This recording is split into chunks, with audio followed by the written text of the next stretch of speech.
Hello guys, ito na yung update natin dun sa pinakuluan natin kanina na magiging fluorocarbon daw yung pang fishing natin na tansi kapag pinakuluan natin. So ayan na yun, oh.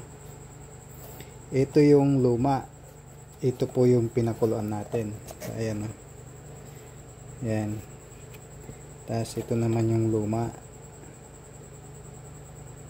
Kung mapapansin nyo, parang luminis lang siya. Parang luminis lang yung itsura niya. Natanggal yung dilaw. Ito, medyo maputi.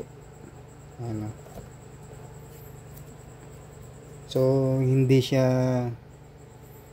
naging fluorocarbon. Scam po yun, scam. Hindi siya naging fluorocarbon. So, parang luminis lang siya. Ayan, nagkulay puti lang, pumuti siya, oh. Ito yung luma. Yan, ito yung pinakuluan natin. So kung mapapansin nyo guys, ito parang kumintab din naman, pero di ko lang sure kung pakukuluan mo ng matagal baka mag-transparent yan, magmukhang bago. So luma na rin kasi ito, matagal na.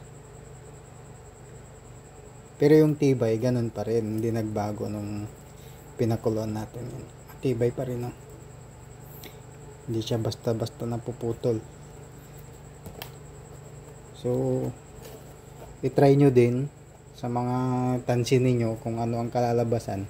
Siguro sa bago, kung dun sa bago, tignan ninyo kung pwede siyang pakuluan tapos magiging mas crystal pa siya kaysa dun sa yung original niyang kulay. So ito tinry ko lang kasi sabi nila magiging fluorocarbon daw kapag pinakuluan. Siguro sa tibay parang siguro baka kukunat pa ito kaysa dito. So ayan, yun lang, in-update ko lang kayo dahil pinakita ko yung pinakuluan ko kanina. So maraming salamat. Huwag nyo sanang kalimutang mag-subscribe at mag-like at pindutin yung button bell natin para sa mga update natin na mga iba pang content about fishing. So maraming salamat. Isa po akong beginner, so sana masuportahan nyo ang aking YouTube channels. So maraming salamat. Bye bye.